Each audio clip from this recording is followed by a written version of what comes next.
23వ అధ్యాయం 11వ వచనం. 23వ అధ్యాయం 11వ వచనం. అపోస్తుల కార్యాలు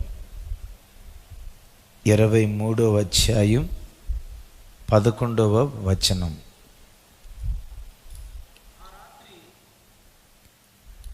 ఆ రాత్రి ప్రభు అతని యొద్ద నిలుచుండి, ధైర్యముగా నుండుము,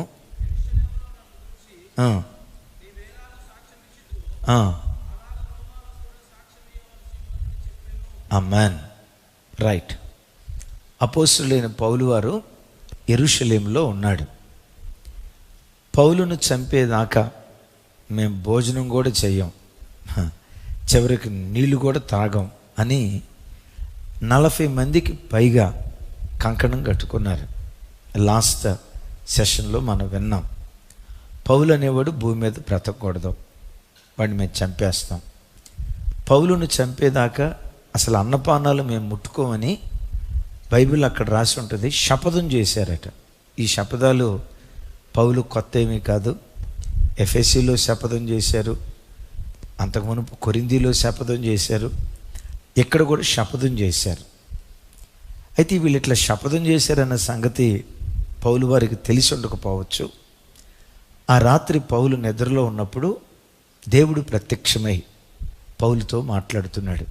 పౌలా, ధైర్యంగా ఉండు, యెరూషలేములో నన్ను గూర్చి నువ్వు సాక్ష్యం ఇచ్చావు కదా, యెరూషలేములో నువ్వు ఎలా నిలవబడి రాజుల ఎదుట, గవర్నర్ ఎదుట, అధికారుల ఎదుట, ధర్మశాస్త్రోపదేశకుల ఎదుట, యాజకుల ఎదుట, ప్రధాన యాజకుల ఎదుట నన్ను గూర్చి ధైర్యంగా నువ్వు ఎలా మాట్లాడావో రోమాలో కూడా నేను నిన్ను నిలవబెట్టబోతున్నాను, భయపడుకో, ధైర్యంగా ఉండు అని పౌలుతో మాట్లాడుతున్నాడు. ఇక్కడ అపోస్తులైన పౌలు పట్ల దేవుని కొన్న ఉద్దేశం ఏంటంటే, రోమాలో కైసరు ఎదుట, రోమాలో రోమీలు ఎదుట పౌలు వారిని నిలవబెట్టాలి. ఇది పౌలు పట్ల దేవుని కొన్న ఉద్దేశం. దేవుని ఉద్దేశం అలా ఉంటే ప్రజల ఉద్దేశం ఎలా ఉంది? యెరూషలేములోనే పౌలు అనేవాడు చంపబడాలి. అసలు ఈ పొలిమేరలో పొరపాటున దాటకూడదు. దాటుతూ ఉన్న ఈ మార్గంలోనే పౌలును చంపేయాలని వాళ్ళు కుట్ర బండుతున్నారు. మనుషుల కుట్ర ఒక వైపు ఉంది, దేవుని ఉద్దేశం మరొక వైపు ఉంది. మిమ్మల్ని అడుగుతాను, పౌలు పట్ల మనుషుల ఉద్దేశాలు నెరవేర్చబడ్డాయా? దేవుని ఉద్దేశం నెరవేర్చబడిందా?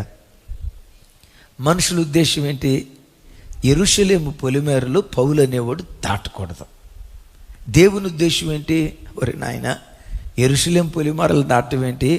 యెరూషలేము పొలిమేరలు దాటుతాడు, కైసరియా పొలిమేరలు దాటుతాడు, మధ్యధరా సముద్రాన్ని దాటుకుంటా, గ్రీసు దేశాన్ని దాటుకుంటా, గ్రీసు దేశపు పొలిమేరలు దాటుకొని రోమాపట్నంలో పౌలుని నేను నిలవబెడతా. పౌలా, రోమాలో కైసరు ఎదుట నేను నిలవబెడతా. ఇది దేవుని ఉద్దేశం. విచిత్రం ఏంటంటే, ఎన్ని మలుపులు తిరిగినా చివరికి పౌలు జీవితంలో దేవుని సంకల్పమే పౌలు పట్ల నెరవేర్చబడింది. పౌలా, భయపడకో, నేను యెరూషలేములో నిలవబెడతా, నేను కైసరు ఎదుట రోమాలో నిలవబెడతా అని అన్నాడు కదా. మరి దేవుని సంకల్పం నెరవేర్చబడిందా లేదా చూద్దాం రండి. రోమీలకు రాసిన పత్రిక, అపోస్తుల కార్యాలు 28వ అధ్యాయం 16వ వచనం.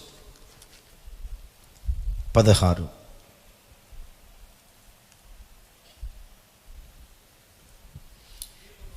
నాతో కలిసి.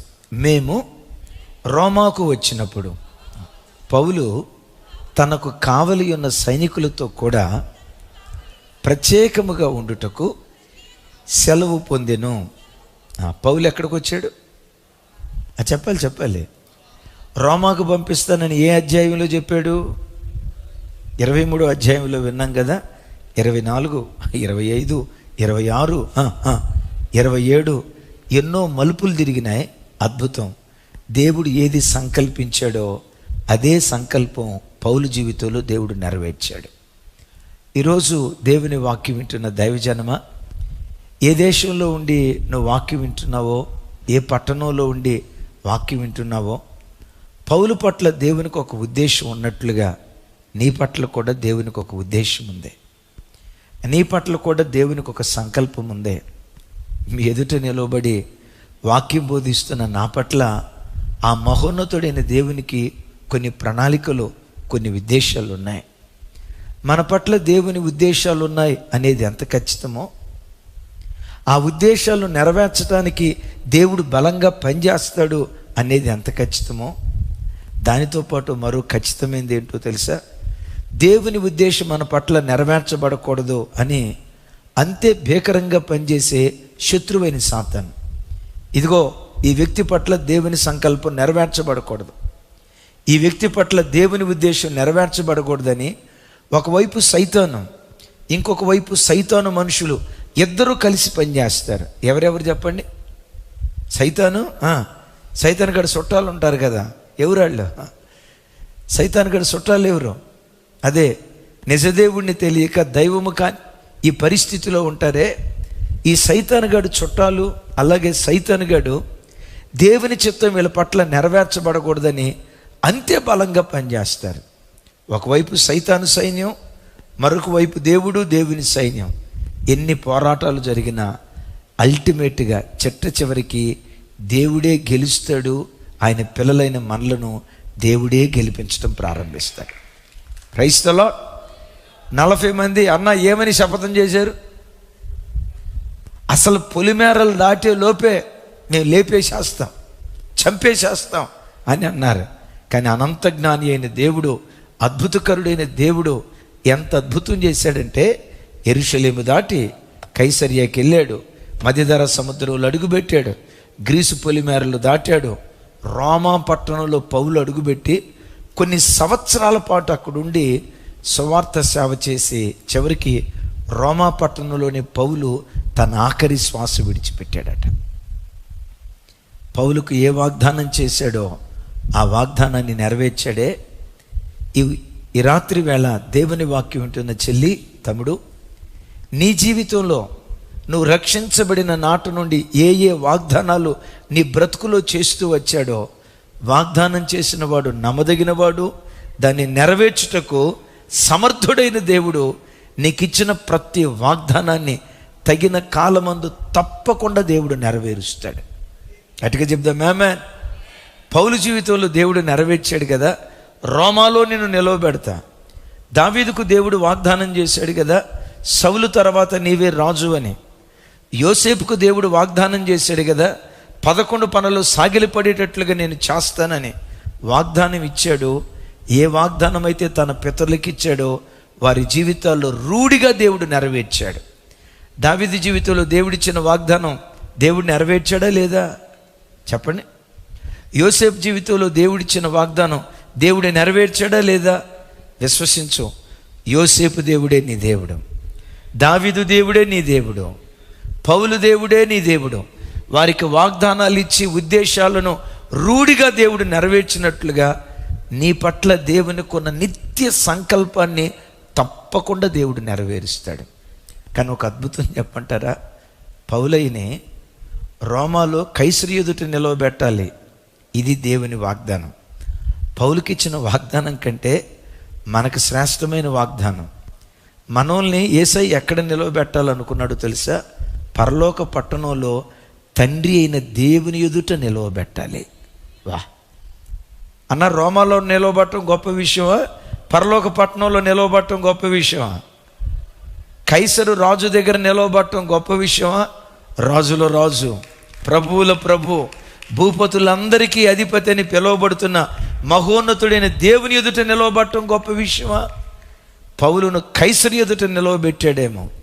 నీవు నమ్మిన నీ యేసు క్రీస్తు, నీ కొరకు ప్రాణం ధారపోసిన యేసు క్రీస్తు, నీ కొరకు ఆఖరి రక్తపు బొట్టు వరకు సిలువ మ్రాను మీద చిందించిన యేసు క్రీస్తు, తన ప్రాణం కంటే నిన్నెక్కువగా ప్రేమించిన యేసు క్రీస్తు ఏ విధము చేతనైనా పరలోక పట్టణంలో తండ్రి అయిన దేవుని ఎదుట ఖచ్చితంగా నేను నిలవబెడతాడు. ఆమేన్. అయితే పౌలును నిలవబెట్టే పరంపరలో కొంతమంది అడ్డం అయ్యారు, కొంతమంది ఆటంకం అయ్యారు.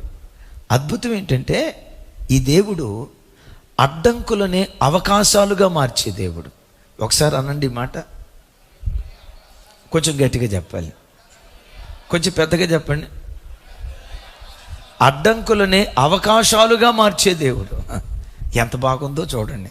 అసలు నేనంట పౌలు వారు ఇప్పుడు యెరూషలేము నుండి రోమాకు 470 మంది సైనికులతో 470 మంది సైనికులతో కైసరియా పట్టణానికి తీసుకెళ్లారు. మధ్యరాత్రి పూట 200 మంది సైనికులు, 200 మంది ఈటిసిరేవాళ్ళు. చూడండి ఒకసారి 23వ అధ్యాయం. లాస్ట్ సెషన్లో చెప్పాను, అందుకని దాని గురించి ఎక్కువ వివరం చెప్పాలనుకోవట్లేదు, జస్ట్ ఇన్ఫర్మేషన్ కోసం. 23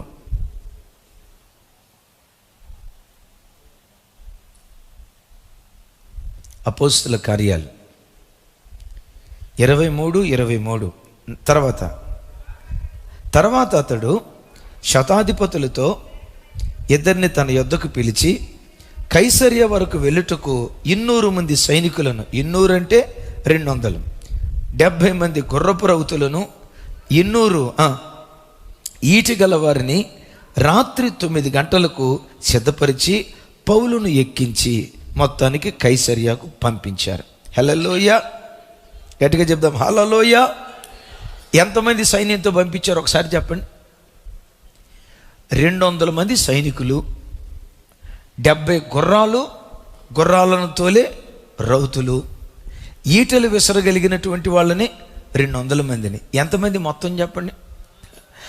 470 మంది సైనికులు. పౌలు వారు ఒక్కడు వెళ్తా ఉంటే 470 మంది సైనికులు ఆయన చుట్టూతా ఉన్నారు. నేనంట పౌలు ఏమైనా సీఎమ్మా పిఎమ్మా? ఏమంటే సీఎంకి ఒకేసారి 470 మంది సైనికులు పోలీసు వాళ్ళు ఉంటారా? మహా ఉంటే 10-20, లేకపోతే 100. ఎక్కడైనా సీఎం వెళ్తూ ఉంటే ఒకేసారి 470 మంది పోలీసు వాళ్ళు కాపలా కాస్తున్నట్లు ఎక్కడైనా చూస్తావా? ఈయనకి 470 మంది. మీరు నన్ను అడగండి, ఆయన సీఎమ్మా పిఎమ్మా? వాటికి మించి వీళ్ళంతా భూలోక ప్రభుత్వానికి పనిచేస్తూ ఉంటే ఆయన పరలోకపు ప్రభుత్వానికి పనిచేస్తున్నాడు. వాళ్ళకే అంత కాపుదలు ఉంటే దైవజనమా, దేవుని సేవ చేసే దైవ సేవకుడికి ఇంకెంత కాపుదల దేవుడిస్తాడు కదా. ఒక రాష్ట్ర భద్రత సీఎం చేతిలో ఉంది కాబట్టి అంత జాగ్రత్తగా కాపాడుతారే. ఒక ప్రధాని దేశమంతటిని కాపాడే కావలివాడు కదా, అందుకని ఆయన అంత భద్రంగా కాపాడుతారే. నేనంట సీఎం కంటే పిఎం కంటే దేవుని సేవ చేస్తున్న దైవ సేవకులు బహుశ్రేష్ఠులు. మరో రకంగా చెప్పాలంటే యేసుక్రీస్తు రక్తముతో కడగబడిన ప్రతి క్రైస్తవుడు దేవుని దృష్టి ఎదుట బహుశ్రేష్ఠుడు. లోకం వాళ్ళనే అంత జాగ్రత్తగా కాపాడుకుంటే పరలోకమందున్న దేవుడు నిన్ను నన్ను ఇంకెంత జాగ్రత్తగా కాపాడుకుంటాడు కదా. ఆమేన్. సరే, 470 మంది సైనికుల నుంచి రాత్రికి రాత్రి పంపించడానికి కారణం ఏంటి? టకమని చెప్పండి ఏదో ఒకటి. రాత్రికి రాత్రి పంపించడానికి కారణం ఏంటి? 40 మంది చంపుతామన్నారుగా. ఇప్పుడు పౌలు కైసరియాకి వెళ్ళాడు 470 మంది సైన్యంతో. ఆ తర్వాత రోమాకి వెళ్ళాడు. కైసరియాకి వెళ్ళటానికి కారణం ఏంటి? ఈ 40 మంది చంపుతాను అనటాన్ని బట్టే కదా. వాళ్ళు చంపుతాను అని అనకపోతే పౌలు యెరూషలేములోనే ఉండేవాడా లేదా అన్న చెప్పండి. యెరూషలేములోనే ఉండేవాడు. యెరూషలేము దాటి కైసరియాకి ఎందుకు వెళ్ళేవాడు? అవసరం ఉండేది కాదు. విచిత్రం చూడండి, పౌలును రోమాకు తీసుకొని వెళ్ళటానికి ఈ 40 మందిని దేవుడే రేపాడు. విన్నారీ మాట? అందుకని ఇంతకు ఒక మాట అన్నా కదా, అడ్డంకులనే అవకాశాలుగా దేవుడు మారుస్తాడు. ఎవరు నీ బ్రతుకులో నీకు అవరోధం అయ్యారో నీ పట్ల దేవుని సంకల్పం నెరవేర్చబట్టానికి ఆ అవరోధాలనే నీ దేవుడు రహదారులుగా మారుస్తాడు. విన్నారీ మాట? ఎవరు నీ బ్రతుకులో నీకు అవరోధం అనుకుంటున్నావో వాడు కూడా అనుకుంటున్నాడు, వీడికి నేను అవరోధం అయిపోయా, వీడిని నేను ఆటంకపరుస్తున్నా, వీడు ఎదగకుండా, వీడు వరితెల్లకుండా, వీడి సేవ పైకి రాకుండా, వీళ్ళ పిల్లల పైకి రాకుండా, వీళ్ళు ప్రయోజకులు కాకుండా నేను ఆటంకపరుస్తున్నా, అవరోధపరుస్తున్నా అని వాడు అనుకుంటాడు. మనం కూడా అనుకుంటాం, ప్రభువా నేనేమో నీ కొరకు బతకాలని నేను ఆశపడితే వాడు అవరోధం అయ్యాడయ్యా, ఈడు అవరోధం అయ్యాడయ్యా, నీ సంకల్పం నెరవేర్చబడకుండా వాళ్ళు ఆటంకంగా ఉన్నారయ్యా నువ్వు అనుకుంటావు. కానీ అనంత జ్ఞాని అయిన దేవుడు ఏం చేస్తాడో తెలుసా? ఆ అవరోధాలే నీకు రహదారులు అన్న సంగతి ఇప్పుడు నీకు అర్థం కాదు, ఆ తర్వాత అర్థమైంది. ఇప్పుడు చూడండి, యోసేపును దేవుడు ఐగుప్తు దేశానికి పంపించాలనుకున్నాడు. యోసేపు వాళ్ళ నాన్న దగ్గరికి వచ్చి, యాకోబు దగ్గరికి వచ్చి, నాన్న నేను ఐగుప్తు దేశానికి వెళ్తానా, పంపు నాన్న అని అంటే యాకోబు ఏమనేవాడు? చెప్పండి అన్న, పంపించేవాడా? టికెట్ తీసుకుని వచ్చేవాడా? విమానం టికెట్ తీసుకొని, సరే నాయన నువ్వు పోయిరాలా నాయన, అక్కడే ఉండు నాయన అనేవాడా? ఏమనేవాడు తెలుసా? డైరెక్ట్గా అడిగితే, ఇదేం మాయిదారి ఆలోచనరా, నేనేమైనా చచ్చిపోయాను అనుకున్నావా? ఇక్కడ ఏం తక్కువ చేశా? ఓ తండ్రిగా నీకేమైనా తక్కువ చేశారా? అందరికి ఒక రకమైన బట్టలు కుట్టిస్తే నీకు విచిత్రమైన అంగి గుట్టించి నా ప్రేమంతా నీ మీద కుమ్మరిస్తే యాకోబు ఏడ్చుంటాడు. ఒకవేళ అడిగుంటే ఏమని ఏడ్చేవాడు తెలుసా? యాకోబా, మీ అమ్మని నీ లోపల చూసుకుంటున్నాను రా, మీ అమ్మ నేను ఎంత ప్రేమించానో నీకు తెలుసా? నాకు రాహేలంటే మీ అమ్మ అంటే పిచ్చి ప్రేమరా, మీ అమ్మని నీ లోపల చూసుకుంటా ఉంటే నువ్వేమో అక్కడికెక్కడ వెళ్ళిపోతానంటే ఏంట్రా, నువ్వు వెళ్ళిపోతే నేనేమైపోతాను రా అని పిచ్చోడైపోయేవాడు. అసలు పొరపాటును ఒప్పుకునేవాడు కాదు. అందుకని నేనంట, అసలు యోసేపు ఐగుప్తు దేశానికి వెళ్ళి ఐగుప్తు దేశంలో రాజుగా నిలవబడాలి అనేది దేవుని ఉద్దేశం. ఇప్పుడు యోసేపు ఐగుప్తు దేశానికి వెళ్ళటానికి కారణం ఎవరు? శత్రువులా మిత్రువులా?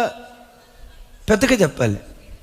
రక్త సంబంధికులేమ్మా. ఆ రక్త సంబంధికులు శత్రువులుగా పనిచేశారా, మిత్రులుగా పనిచేశారా? ఆ పెద్దగా చెప్పాలి.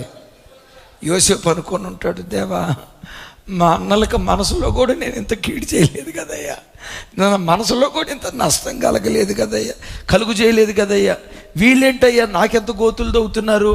యాకోబు అనుకొని ఉంటాడు, యోసేపు అనుకొని ఉంటాడు, బాధపడి ఉంటాడు, నాకెందుకయ్యా వీళ్ళు గోతులు దవ్వుతున్నారు, నా మీద ఎందుకయ్యా ఈ కక్ష కట్టారు, నాకెందుకయ్యా ఈ కష్టాలు, ఎందుకయ్యా నా అన్నలు నన్ను ఇట్లా ద్వేషిస్తున్నారని యోసేపు మనసులో బాధపడ్డాడు. దేవా నన్ను రాజు చేస్తానన్నావు, నీ ఉద్దేశం ఇలా ఉంటే ఈ ఉద్దేశం నెరవేర్చబడకుండా నా అన్నలే కుట్ర చేస్తున్నారే అడ్డంకి అనుకున్నాడు. ఆ అన్నలు ఏం చేశారంటే యోసేపును ఐగుప్తు దేశానికి అమ్మారు. అమ్మినప్పుడు యోసేపు డెఫినెట్గా ఏమనుకుని ఉంటాడు?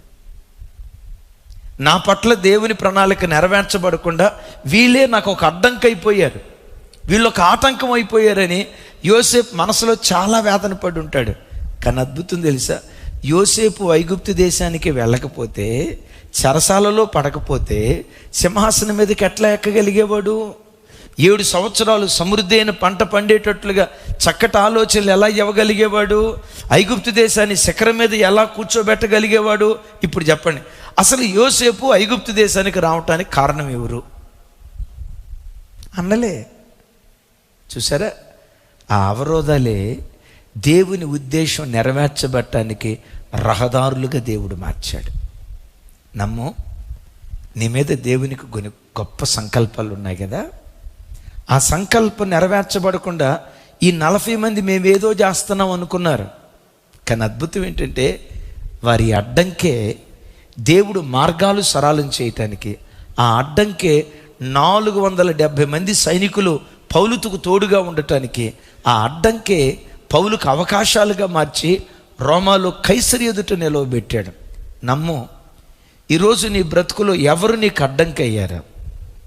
నీ బ్రతుకులో ఎవరు ఆటంకం అయ్యారు?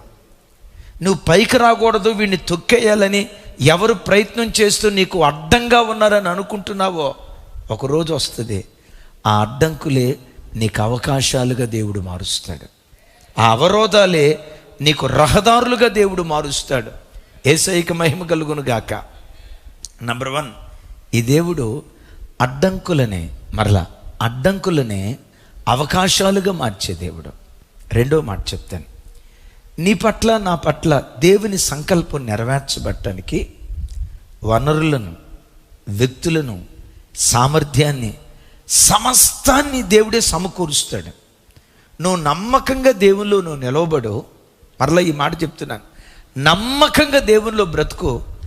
ఏ దేశంలో ఉండి నువ్వు వాక్యం వింటున్నావో నాకు తెలియదు, కానీ నీ మీద దేవునికి ఒక గొప్ప ప్రణాళిక ఉంది, ఒక గొప్ప సంకల్పం ఉంది. నీ మీద దేవునికి ఉన్న సంకల్పం నెరవేర్చబడటానికి వనరులను, వ్యక్తులను, సామర్థ్యాన్ని, సమస్తాన్ని దేవుడే సమకూర్చటం ప్రారంభిస్తాడు. యేసయ్యకు మహిమ కలుగును గాక. యేసుక్రీస్తు ప్రభువారు అప్పుడే పుట్టారు. అఫ్కోర్స్ కొంతమంది 2 సంవత్సరాల పసిబిడ్డ అని అంటారు. యేసు ప్రభువుని ఆరాధించడానికి జ్ఞానులు వచ్చారు. ఎక్కడి నుంచి వచ్చారు? తూర్పు దేశం నుండి వచ్చారు. వస్తా ఏం తీసుకొని వచ్చారు? సాంబ్రాణి, బోళము. అంతేనమ్మా.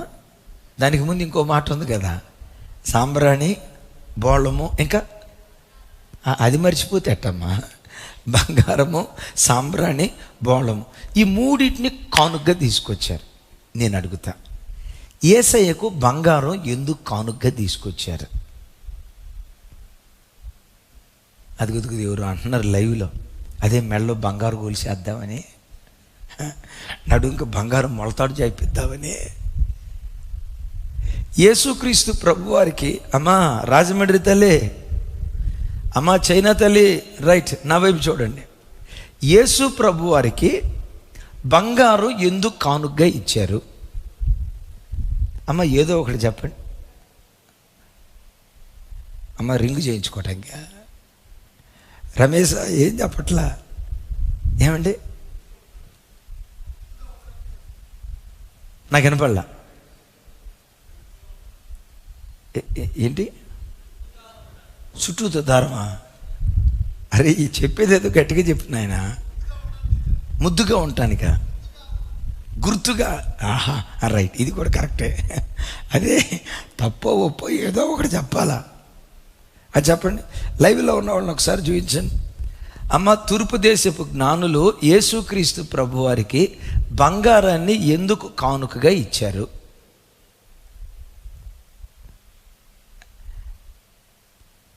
అమ్మ మీరు చెప్పండి తల్లి, మియాపూరమ్మ ఎందుకు కానుకగా ఇచ్చారో తెలుసా? యేసుక్రీస్తు వారిని కూర్చున్న ప్రవచనం ఏంటంటే, నా కుమారుణ్ణి ఐగుప్తులో నుండి నేను పిలిచా అనే ఒక ప్రవచనం ఉంది. ఇప్పుడు యేసుక్రీస్తు వారిని ఐగుప్తులో నుంచి పిలవాలి, ఆ ప్రవచనం నెరవేర్చబడాలంటే. ఇప్పుడు యేసు ప్రభు ఎక్కడున్నారు? బెత్లెహేములో ఉన్నారు. బెత్లెహేములో ఉన్న యేసుక్రీస్తు ప్రభు వారు ఎక్కడికి వెళ్ళాలి? ఇప్పుడు ఐగుప్తు దేశానికి వెళ్ళాలి. ఏమండి బెత్లెహేము నుండి ఐగుప్తు దేశానికి వెళ్ళాలంటే కొన్ని వందల రూపాయలు ఆ రోజుల్లో ఖర్చు అయ్యేది కదా. అంత దూరం ప్రయాణమే వెళ్ళాలంటే వీళ్ళంత ఆర్థిక సామర్థ్యత కలిగిన వాళ్ళ. అరే ప్రసవించడానికి అమ్మ కాస్త స్థలం ఇయ్యండంటే ఇంత కూడా స్థలమే లేదు, అంత పేద పరిస్థితి. ఈ పేద కుటుంబం ఇక్కడి నుంచి యెరూషలేము నుంచి, అదే బెత్లెహేము నుంచి ఐగుప్తు దేశానికి వెళ్ళాలంటే డబ్బు కావాలి కదా. మరి ఎవరిస్తారు?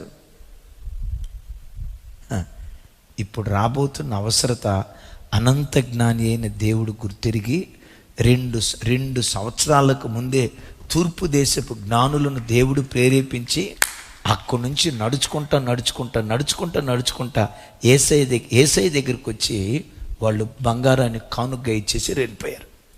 వెళ్ళిపోయే ముందు ఏమన్నారు? మీరు మరి ఒక మార్గాన మీ దేశానికి వెళ్ళండి అని వాళ్ళకి చెప్పారో లేదో, వాళ్ళు వెళ్ళిపోయిన వెంటనే దూత ఏమని చెప్పాడో తెలుసా? త్వరపడి ఈ కుమారుణ్ణి ఐగుప్తు దేశానికి తీసుకెళ్ళాం. విన్నారా? ఐగుప్తు దేశానికి తీసుకెళ్ళాం. ఆ ఐగుప్తు దేశంలో నుండి నా కుమారుణ్ణి పిలిచి తిని అనే ప్రవచనం నెరవేర్చబడాలంటే ఈ బిడ్డ ఐగుప్తు దేశానికి వెళ్ళాలి. చూడండి ఆ మాట, మత్తయి సువార్త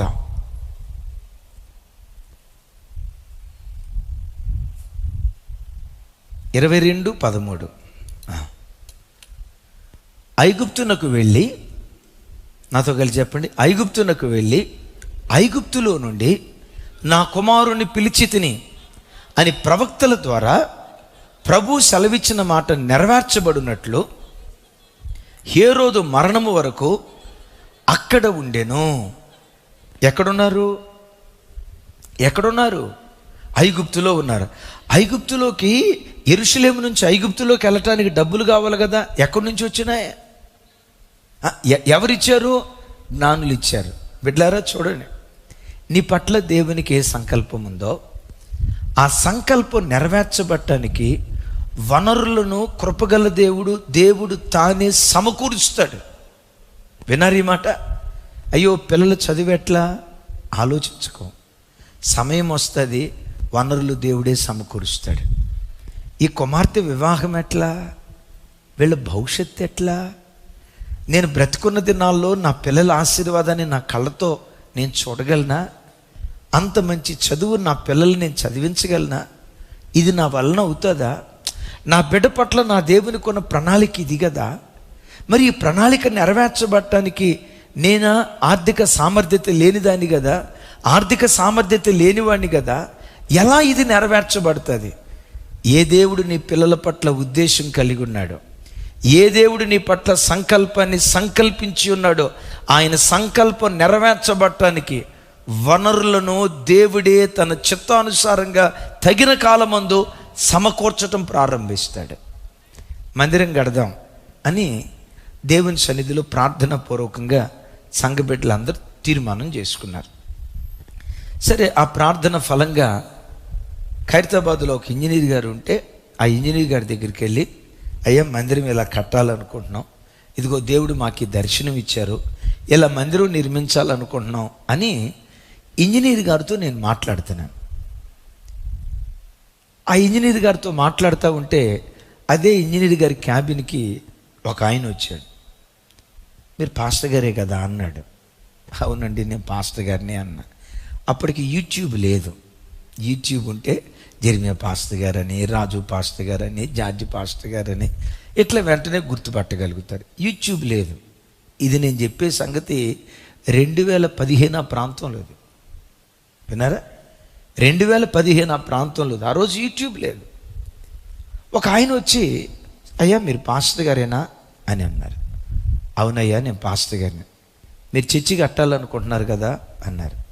అవునయ్యా నేను చర్చి కట్టాలనుకుంటున్నాం, అందుకని ఇంజనీర్ గారు దగ్గరకు వచ్చి మాట్లాడుతున్నాం అని అంటంతో ఆయన ఏమన్నాడు తెలుసా? అయ్యా మీరు ఇక్కడికి వస్తారని, మీరు చర్చి గురించి డిస్కషన్ చేస్తారని, మీకు కొన్ని లక్షల రూపాయల కానుక ఇవ్వమని దేవుడు నన్ను ప్రేరేపించాడయ్యా.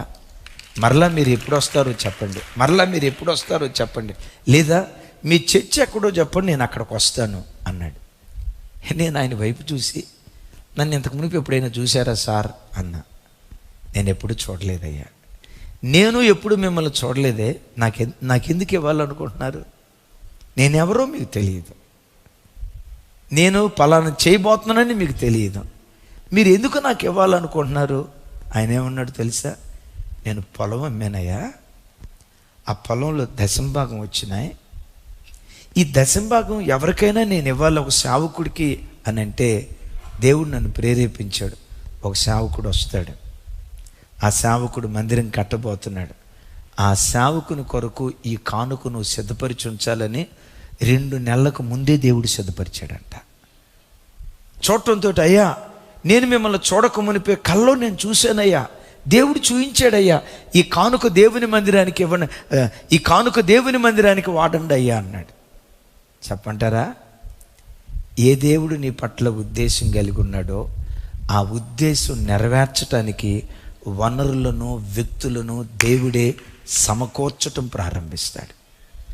అయితే నువ్వు దేవుని చిత్తంలో ఉండాలి, నీ స్వచిత్తంలో ఉండకూడదు, నీ సొంత ఆలోచనలో ఉండకూడదు.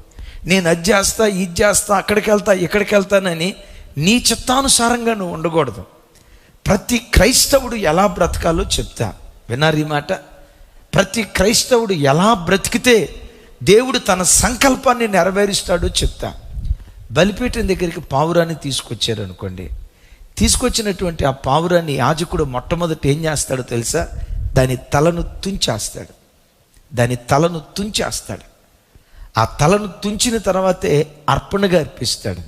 దాని అర్థం ఏంటో తెలుసా? ప్రతి క్రైస్తవుడు గొవ్వలాగా, పావురంలాగా క్రీస్తు యేసు అనే బలిపీఠం దగ్గరికి మనం వచ్చాం. మనకు ఒక బలిపీఠం ఉంది. ఆ బలిపీఠం క్రీస్తు అని హెబ్రీ పత్రికలో పౌలు గారు మాట్లాడతాడు కదా. యేసు క్రీస్తు అనే బలిపీఠం దగ్గరికి వచ్చాం. ఆ బలిపీఠం దగ్గరికి వచ్చిన గొవ్వలాంటి మనం, పావురాల్లాంటి మనం, మన స్వయం సిలువ వేయబడాలి. మన స్వచిత్తం సిలువ వేయబడాలి. మన సొంత ఆలోచనలు సిలువ వేయబడాలి. ఎప్పుడైతే స్వయం సిలువ వేయబడుతుందో దేవుని చిత్తం మన పట్ల నెరవేర్చబడటం ప్రారంభిస్తుంది. హల్లెలూయా, గట్టిగా చెప్దాం హల్లెలూయా. మన జీవితంలో దేవుని చిత్తానికి మనం అప్పగించుకున్నప్పుడు నాకు బహు ఇష్టమైన మాట, నీ ప్రవర్తన అంతటి మీద దేవుని అధికారానికి ఒప్పుకో, అప్పుడు నీ మార్గములన్నీ సరళం చేయబడతాయి. అనండి ఒకసారి, నీ ప్రవర్తన అంతటి మీద. విన్నారా? నాకు ఒక తల్లి భలే భక్తి కలిగింది. ఎంత భక్తి కలిగిందంటే నా నోటి మాటలతో చెప్పలేనంత భక్తి కలిగింది. కూర్చున్నా లేచినా దేవుడు దేవుడు దేవుడు దేవుడు దేవుడు. అన్ని కుటుంబంలో నుంచి రక్షించబడింది. అట్లాగనే నేను ఇంకొకరిని విమర్శించను, కానీ సహజంగా అన్ని కుటుంబాల నుంచి వచ్చిన వాళ్ళకి కాస్త భక్తి పాలు కొంచెం ఎక్కువే. అదే కాస్త తాతల ముత్తాతల కాలం నుంచి క్రైస్తవులు అయి ఉంటారు చూసారా. మా తాత బిషప్పు, మా నాన్న రెవరెండు, మా బాబాయ్ 32, మా చిన్నాన్న 22, మా తాతల ముత్తాతల కాలం నుంచి మేము క్రైస్తవులు అని అంటారు చూసారా. వాళ్ళల్లో ఎక్కువ యేసు ప్రభువా మాకు తెలియనోడా, ఆయన మా చుట్టవేగా, మా మేనమావేగా, మా బాబాయేగా అన్నట్లుగా కొంచెం అందరూ అట్లే ఉండరు. అందుకని యేసు ప్రభు వేదంతో ఒక మాట అంటారు, మొదటి వారు కడపటి వాళ్ళు అవుతారు, కడపటి వాళ్ళు మొదటి వాళ్ళు అవుతారు. భలే భక్తి కలిగింది. తన భర్త కూడా మంచి భక్తి కలిగినాడు. అయితే వాళ్ళ పిల్లల వివాహం దగ్గరికి వచ్చేసరికి ఆ రోజుల్లో ఉన్న కొలకట్లను బట్టి వాళ్ళ కులపు అమ్మాయికి ఇచ్చి పెళ్లి చేశారు. దేవుడు పదే పదే చెప్పాడట, నీ మార్గం సరళం చేయబడాలంటే నీ స్వయం సిలువ వేయబడాలి. క్రీస్తు యేసు బలిపీఠం దగ్గరకు వచ్చిన తర్వాత తల తొంచబడాలి. క్రీస్తులో కులం లేదు అన్న సంగతి నీకు తెలీదా? క్రీస్తు యేసునందున్నవాడు యూదుడని గ్రీసు దేశస్థుడని భేదము లేదు, వీరిద్దరూ యేసు క్రీస్తునందు ఒక్కటై ఉన్నారు అని లేఖనాల్లో రాయబడింది కదా. వివాహానికి వెళ్ళేటప్పుడు పదే పదే దేవుడు గద్దిస్తా ఉన్నాడట.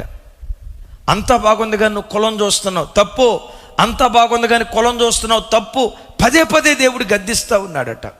ఈ తల్లి చాలా భక్తి కలిగింది, భర్త మంచి భక్తి కలిగినోడు, పిల్లలు మంచి భక్తి కలిగిన వాళ్ళు. ఈ సమాజానికి భయపడి మొత్తానికి వాళ్ళ కులపు అమ్మాయికి పెళ్లి చేశారు. విచిత్రం తెలుసా, పెళ్ళై ఒక నెల రోజులు కాపురం చేసిందో లేదో, నెల రోజుల్లో 15 సార్లు పోలీస్ స్టేషన్కి తీసుకెళ్ళిందంట. నెలలో 15 సార్లు, దరిదాపుగా 5 సంవత్సరాలు పోలీస్ స్టేషన్ చుట్టూతా తిప్పి చివరికి నా నోటి మాటతో చెప్పలేను, అంత ఘోరం జరిగిపోయింది. ఒకరోజు ఆ తల్లి వచ్చి ఏం చెప్పిందో తెలుసా? క్రీస్తు బలిపీఠం దగ్గరికి వచ్చేగానయ్యా నా తల తుంచబడలా, నా స్వయం తుంచబడలా. అదేదో అంటారు కదా, సగం ఆ నేత సగం ఈ నేత అంటారు. సామెత నేను చెప్పలేను కానీ సగం ఆ నేత సగం ఈ నేత అంటారు చూసారా. ఇట్లా కొంత దేవుని చిత్తం కొంత స్వచిత్తం నేను పాటించానయ్యా, నా బ్రతికిట్లా కలిగిందయ్యా. దేవుడు నా జీవితంలో, ఆ తల్లి ఏడుస్తా, ఈ నష్టం నాకు తగిందే, ఈ ఓటమి నాకు తగిందే, ఈ అవమానం నాకు తగిందే, వాక్యం ఎరిగి నేను తప్పు చేశానయ్యా, క్రీస్తు దగ్గర నా స్వయానికి అప్పగించుకున్నా కానీ దేవుని చిత్తానికి అప్పగించుకోలేదయ్యా. ఈ మాట వింటున్న దేవుని బిడ్డలారా, దేవుని సంకల్పం నీ పట్ల ఏమైతే ఉందో ఆ సంకల్పం నెరవేర్చబడటానికి వనరులను, వ్యక్తులను, సామర్థ్యాన్ని, సమస్తాన్ని దేవుడే సమకూరుస్తాడు. కానీ నీవు నేను ఆయన చిత్తంలో నిలవబడాలి. ఏంటి ఆయన చిత్తం? దేవుని వాక్యమే ఆయన చిత్తం. ఆయన వాక్యం ఏం చెప్పిందో ఆయన చిత్తంలో మనం నిలవబడితే, బైబిల్లో ఒక మాట రాసి ఉంది కదా, లోకము దాని ఆశలు గతించిపోతాయి కానీ దేవుని చిత్తమును జరిగించువాడు నిరంతరము నిలుస్తాడు. యేసయ్యకు మహిమ కలుగును గాక. అబ్రహమా, నీ ఒక్కగానొక్క కుమారుని నీవు ప్రేమించు ఇస్సాకును మోరియా పర్వతం మీద బలివ్వు అన్నాడు. ఒక మాట అనొచ్చుగా, నీ కొడుకును బలి, అబ్రహమా నీ కొడుకును బలి అయ్యా అని డైరెక్ట్గా ఒక మాట అడగవచ్చుగా. ఒకవేళ ఆ మాట కనుక అడుగుంటే అబ్రహాం ఏం చేసి ఉండేవాడు తెలుసా? ఇస్మాయిలును బలిచ్చి ఉండేవాడు. ఇస్మాయిలును బలిచ్చి ఉండేవాడు. దేవుడు స్పష్టంగా ఏమంటాడంటే, సరే ఇస్సాకు అని అనొచ్చుగా, దాని ముందు ఏమంటాడో తెలుసా?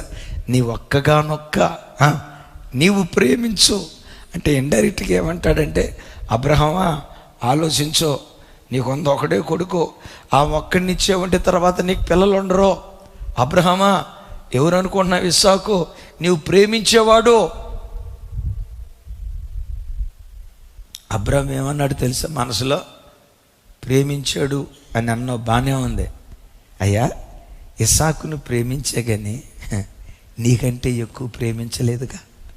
ప్రేమించాను నా కొడుకుని, కానీ నీకంటే ఎక్కువ ప్రేమించలా. నిన్నెక్కువ ప్రేమించానో నా కొడుకుని ఎక్కువ ప్రేమించానో నా ప్రేమను రుజువుపరుస్తారా అని మోరియా పర్వతం దగ్గరికి తీసుకెళ్ళాడు. ఇస్సాకు అడుగుతున్నాడు, నాన్న బలి ఇవ్వటానికి అంటున్నావు, బాగుంది, కట్టెలు ఉన్నాయి, నిప్పు ఉంది, అంతా ఉంది, కానీ గొర్రెపిల్లేది నానా, గొర్రెపిల్లేది నానా. అబ్రహాం మనసులో ఉంది ఏంటో తెలుసా? దేవుని చిత్తం జరిగించడానికి మనం ముందుకు వెళ్తే ఆ గొర్రె పిల్లను దేవుడే సిద్ధపరుస్తాడు. అందుకని అంటాడు కదా, యెహోవా ఈరే. Praise the lord. చెప్దాం గట్టిగా, యెహోవా. మరోసారి యెహోవాయే చూసుకుంటాడు. యెహోవా ఈరే, దేవుడే చూసుకుంటాడయ్యా. డాడీ గొర్రె పిల్లేది, అక్కడ వధించడానికి బలి పశువేది, దేవుడే చూసుకుంటాడు నాన్న. దేవుని చిత్తానుసారంగా అడుగు వేశాడు కదా, ఆ గొర్రె పిల్లను ముందుగానే దేవుడు సిద్ధపరిచాడు. తమ్ముడు, ప్రతి విషయంలో దేవుని చిత్తాన్ని వెతుకు, వనరులను దేవుడే సమకూరుస్తాడు. నువ్వు వెతుకుతూ వెళ్ళాల్సిన అవసరం లేదు. అవే వెతుక్కుంటూ నీ వాకిడి దగ్గర నిలవబడేటట్లుగా దేవుడు భీకర కార్యం జరిగించునుగాక. ఆమేన్. రైట్. వనరులను సమకూరుస్తాడు. రెండవది, నీ పట్ల దేవుని సంకల్పం నెరవేర్చబడటానికి వ్యక్తులను కూడా దేవుడు సమకూరుస్తాడు. యేసయ్యకు మహిమ కలుగును గాక. ఒకసారి ఈ మాట చెప్పండి, ఎవరిని సమకూరుస్తాడు? అపోస్తలుడైన పౌలు అద్భుతమైన సేవ చేశాడు కదా. ఆ అద్భుతమైన సేవ చేయటానికి కారణం మొదట దేవుని కృప, దాన్ని కాదంటానికి లేదు. రెండవది పౌలు వారు చాలా ప్రయాసపడ్డాడు, కాదంటానికి లేదు. పౌలు వాడి ఒక్కడి ప్రయాసం వల్లనే ఇంత అద్భుతమైన సేవ జరిగిందా? పౌలుతో పాటు ఉన్న వ్యక్తుల సహకారం కూడా ఎంతో కొంత ఉపయోగపడిందా? చెప్పాలి గట్టిగా. తిమోతి, పౌలు వారికి తిమోతిని ఎవరు సిద్ధపరిచారు? పౌలు వారికి తీతుని ఎవరు సిద్ధపరిచారు? ఎపఫ్రోదితుని ఎవరు సిద్ధపరిచారు? ఫిలోమోను ఎవరు సిద్ధపరిచారు? విన్నారా? ఈ భక్తి కలిగిన దైవ సేవకులందరినీ, ఈ వ్యక్తులందరినీ సమకూర్చింది ఎవరయ్య అంటే దేవుడే. నీ పట్ల దేవుని సంకల్పం నెరవేర్చబడటానికి తగిన వ్యక్తులను దేవుడే సమకూరుస్తాడు. విన్నారా? ఈ మధ్య జస్ట్ 2 days బ్యాక్ గాజాకి ఇశ్రాయేల్ దేశానికి యుద్ధం ఆగిపోయిందా లేదా? శాంతి ఒప్పందం జరిగిందా లేదా? యుద్ధం అంతా మొదటిసారి అమెరికా దేశ అధ్యక్షుడైన తర్వాత యెరూషలేం పట్టణాన్ని ఇజ్రాయేల్ దేశానికి క్యాపిటల్గా ప్రకటించారు కదా. మొదటిసారి ఆ పని చేశారు. ఇక ఇప్పుడుంది చూసారా, గాజాకి ఇజ్రాయేల్ దేశానికి ఒప్పందం జరిగింది. 2 రోజుల క్రితం ట్రంప్ గారు స్పీచ్ ఇస్తూ నా ద్వారా దేవుడి కార్యం జరిగించడానికి బెంజమిన్ నెతన్యాహు నన్ను పట్టుకొని అభినవ కోరేష్ అని నన్ను పిలుస్తున్నాడు. ఏమని? పెద్దగా చెప్పాలి. అభినవ కోరేష్. కోరేష్ అంటే అదే పడిపోయిన యెరూషలేములో ఉన్న దేవాలయాన్ని తిరిగి కట్టించాడే మాదీయ పారసీక రాజు. ఆ రోజుల్లో మాదీయ పారసీక రాజు పడిపోయిన దేవాలయాన్ని ఎలా కట్టించాడో ఈ దినాల్లో ట్రంప్ కూడా అభినవ కోరేష్ లాంటాడు. యెరూషలేం పట్టణం తిరిగి కట్టబట్టడానికి ట్రంప్ అభినవ కోరేష్గా ఉన్నాడని గత పర్యాయం కితాబు ఇచ్చాడు. జస్ట్ 2 days బ్యాక్ ట్రంప్ గారు మాట్లాడుతూ దేవుడు నన్ను వాడుకోవటానికి కారణం, నా ఇంట్లో నుంచి ఒక వ్యక్తిని యోధా జాతి ప్రజల మధ్యకి కోడలుగా పంపించాడు. నా కూతుర్ని కోడలుగా పంపించాడు. ట్రంప్ గారి పెద్ద కూతురు పేరు ఇవాంకా ట్రంప్. అనండి ఒకసారి కొంచెం గట్టిగా. గత కొన్ని సంవత్సరాల క్రితం ఇవాంకా ట్రంప్ హైదరాబాద్ వచ్చింది. ఈ ఇవాంకా ట్రంప్ ఎవరయ్యి అంటే ట్రంప్ గారి పెద్ద కుమార్తె. తనకు వివాహమైంది. ఎవరిని వివాహం చేసుకుందో తెలుసా? జెరెద్ కుష్నర్ అనే ఒక యోధా జాతి వాడిని వివాహం చేసుకుంది. అంటే యూదుడిని వివాహం చేసుకుంది. అల్లుడు అప్పుడప్పుడు మామయ్య దగ్గరకు వచ్చేవాడు. ఎవరాయన? మామయ్య ట్రంప్. మామయ్య, నువ్వు అమెరికా దేశ అధ్యక్షుడు కదా, మా దేశానికి ఇది కూడా చేసి పెట్టవా? నువ్వు అమెరికా దేశ అధ్యక్షుడివి కదా, అగ్రరాజ్యానికి నాయకుడు కదా, శాంతి ఒప్పందం కలిగేటట్లుగా సహాయం చేయవని మేబీ డెఫినెట్గా అల్లుడు అడిగి ఉంటాడు. ఆయన ఏమన్నాడు తెలుసా ట్రంప్ గారు? నేను ఈ రీతిగా నిలవబడి పనిచేయటానికి, ఈ పని చేయటానికి దేవుడు నన్ను ఎన్నుకోవటమే కాదు, నా ఇంట్లో నుంచి ఒక మనిషిని, నా కూతుర్ని ముందుగా దూతగా దేవుడు పంపించాడు. విన్నారా? నా కూతుర్ని దేవుడు దూతగా పంపించాడు. నీ పట్ల దేవుని సంకల్పం నెరవేర్చబడటానికి. ఎస్, వాళ్ళిద్దరే. చూసారా? ఈయన పేరు జెరెద్ అనండి, యూదుడు. ఆ తల్లి పేరు ఇవాంకా ట్రంప్ గారి పెద్ద కుమార్తె. ఈరోజు ఎంత శాంతియుతంగా గాజా ఇస్రాయేల్ దేశం మధ్య శాంతి ఒప్పందం జరగటంలో తన కుమార్తె అల్లుడు ప్రధాన భూమికి పోషించారట. అంటే నేనంట, ఇజ్రాయేల్ దేశానికి శాంతి సమాధానం ఇవ్వటానికి వ్యక్తులను దేవుడు సమకూర్చాడే. పౌలును కైసరియాకి తీసుకెళ్ళటానికి 470 మంది మనుషులను సమకూర్చాడే. నీ జీవితంలో కూడా నీ పట్ల దేవుని సంకల్పం నెరవేర్చబడటానికి మనుషులను కూడా దేవుడే సమకూర్చుతాడు. ఈ దేవుడు ఎవరు? సమకూర్చువాడు. పదే పదే అంటూ ఉండు, యెహోవా ఈరే. ఆమెన్. పెద్దగా చెప్దాం, ఆమెన్. యెహోవా ఈరే. అయ్యా, కూతురికి 30 సంవత్సరాలు వచ్చినాయి, ఇంకెప్పుడు పెళ్లి చేస్తావు అని అన్నారు. యెహోవా ఈరే. ఆమెన్ అనండి. నీకు 40 లక్షల రూపాయలు అప్పు ఉందట్టుగా, అప్పు ఎట్టా తీరుస్తావు? యెహోవా ఈరే. హైదరాబాద్ వచ్చి 10 సంవత్సరాలు అవుతుంది, అందరికీ సొంత ఇళ్ళు ఉన్నాయి, నీకు ఇల్లు లేవంట కదా, ఎట్టా బతుకుతావు? యెహోవా ఈరే. నీకు ఇద్దరు ఆడపిల్లలు లేరంటగా, మగపిల్లలు లేరంటగా, మరి ఆడపిల్లలకి పెళ్లి చేసి అత్తారింటికి పంపించిన తర్వాత నిన్నెవరు చూస్తారు? ఈ మగపిల్లలేదో, మగపిల్లలు ఉన్న తల్లిదండ్రులేదో ఆ తల్లిదండ్రులను చూసినట్టు వినండి, నీకు ఇద్దరు ఆడపిల్లలేనంట కదా, నిన్నెవరు చూస్తారు అని అంటంతో యెహోవా ఈరే. అయ్యో, నీకు పిల్లలే లేరంట కదా, ఎవరు నిన్ను చూస్తారు? యెహోవా ఈరే. అయ్యో, బ్రతకటానికి ఉద్యోగం లేదంట కదా, ఎట్లా బ్రతుకుతావు? యెహోవా ఈరే. ప్రతి పరిస్థితికి చాలిన దేవుడు నీవు ఆరాధించే దేవుడు. సమకూరుస్తాడు ఆయన, ప్రతిదీ సమకూరుస్తాడు. అందుకని అపోస్తలుడైన పౌలు వారు అంటారు కదా, దేవుడు తను ప్రేమించు వారికి మేలు కలుగుటకై సమస్తము సమకూడి జరుగుతూ ఉన్నాయి. ఆయన ప్రేమిస్తూ వెళ్ళు, ఆయనను ప్రేమించే వారికి దేవుడే సమస్తము సమకూరుస్తాడు. ఏమి సమకూరుస్తాడు? వనరులను సమకూరుస్తాడు. గొర్రెల పిల్లలను సిద్ధపరిచినట్లుగా మనుషులను సిద్ధపరుస్తాడు. వ్యక్తులను, వస్తువులను అన్నిటినీ దేవుడు సమకూరుస్తాడు. మీకు ఒక మాట చెప్తాను, దేవుడు సమకూరుస్తాడా? ఎస్. ఇప్పుడు మన చర్చ్ ఉంది కదా, ఇప్పుడు నేను నిలవబడి వాక్యం చెప్తున్నానే, మీలో చాలామందికి తెలుసు, చుట్టూత ఇళ్ళు దరిదాపుగా అన్నీ 60 గజాలు 100 గజాలు, 100 గజాలు 120 గజాలు, 100 120 60. ఈ చుట్టూత అన్ని 100 గజాల ఇల్లు, 60 గజాల ఇల్లు, మహా ఉంటే 200 గజాల ఇల్లు, అంతకుమించి పెద్ద ఇల్లు లేవు.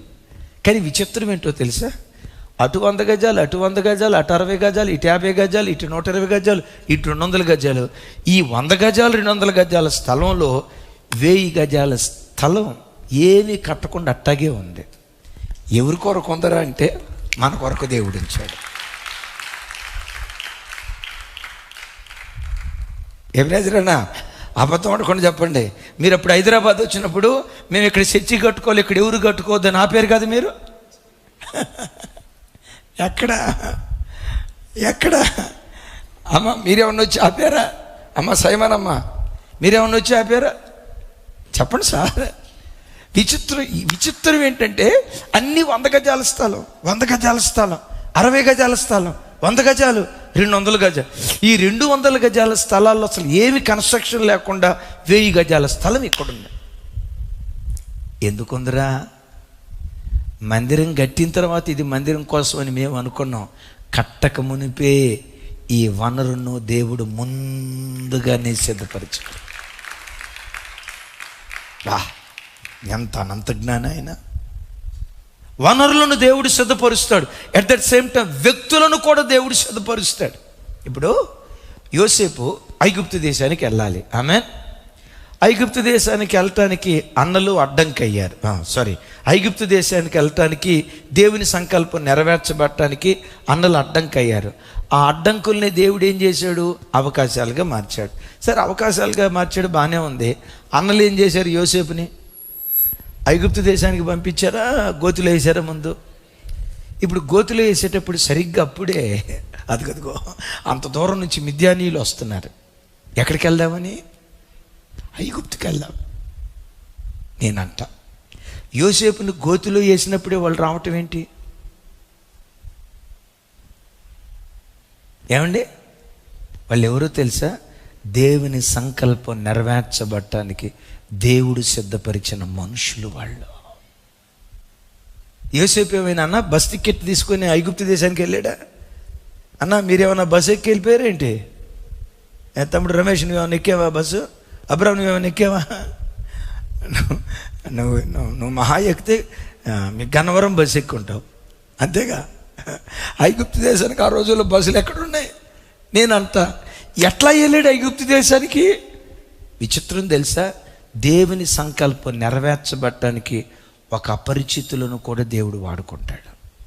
అందుకని బిడ్డలారా చూడండి, జీవితంలో ఎప్పుడు ఒకటి నేర్చుకోండి. నీ జీవితంలో నీకు ఎదురైన ఏ వ్యక్తిని కోల్పోవటానికి, దూరం చేసుకోవటానికి, పోగొట్టుకోవటానికి తొందరపడకు, తొందరపడి ప్రవర్తించుకో. ఇప్పుడు మీరు చూడండి, మన చర్చి స్టార్టింగ్లో ఈ పిల్ల బ్యాచ్ ఉంది కదా, ఏది 2002 2003 ఆ ప్రాంతం, 2004 ఆ ప్రాంతం ఉంది. ఆ పిల్ల బ్యాచ్ చిన్న పిల్లలు ఉన్నారే, వాళ్ళలో కొంతమందికి నేను అక్షరాభ్యాసం చేయించాను. కొంతమందికి ఏది 2002 2003 ఆ ప్రాంతం. ఇప్పుడు 23 సంవత్సరాలు అయింది. ఆ బిడ్డలు పెరిగారు. ఎవరి చేత నేను అక్షరాభ్యాసం చేయించానో అదే పిల్లలు ఉద్యోగాల్లో స్థిరపడి, అన్నయ్య దేవుడు ఉద్యోగం ఇచ్చాడు, మొదటి జీతం దేవునికి ఇస్తున్నాను అన్నయ్య అని 1,00,000 2 లక్షల రూపాయలు కానుకిచ్చిన బిడ్డలు ఎంతోమంది ఉన్నారు. నెల 20,000 30,000 దశంభాగం ఇచ్చే బిడ్డలు ఉన్నారు. నెల 5,000 10,000 దశంభాగం. సరే, అది ఇవ్వటం దేవుడు ఎరుగు. మనోడు కెమెరామ్యాన్ ఉన్నాడు కదా, అది కదుగో మనోడిని చిన్నప్పుడు నేను ఎత్తుకున్నా, అడిగి పేరు పెట్టింది నేనే.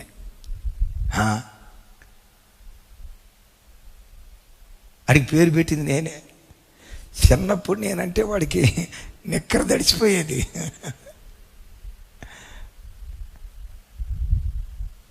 ఎప్పుడు జీవితంలో ఒకటి నేర్చుకోండి, ఒక అపరిచితుల ద్వారా కూడా ఆశ్చర్యకరమైన సహాయాన్ని పంపిస్తాడు. ఎప్పుడు మనుషులను దూరం చేసుకోకు.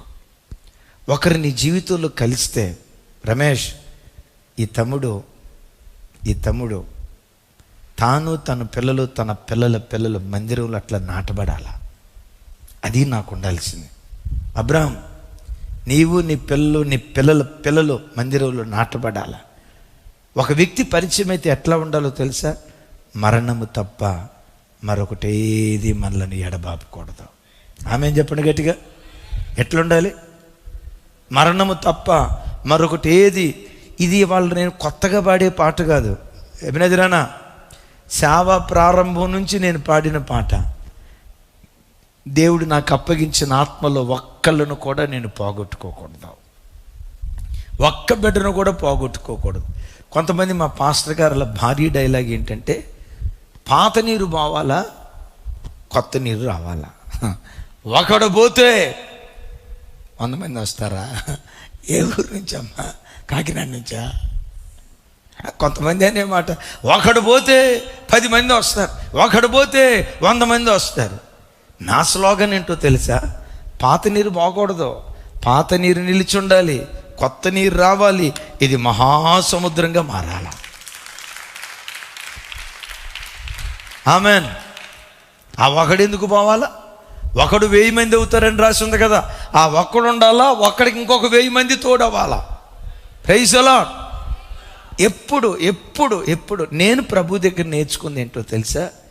నేను బంధాలను దూరం చేసుకోను, స్నేహాలను దూరం చేసుకోను, వ్యక్తులను దూరం చేసుకోను.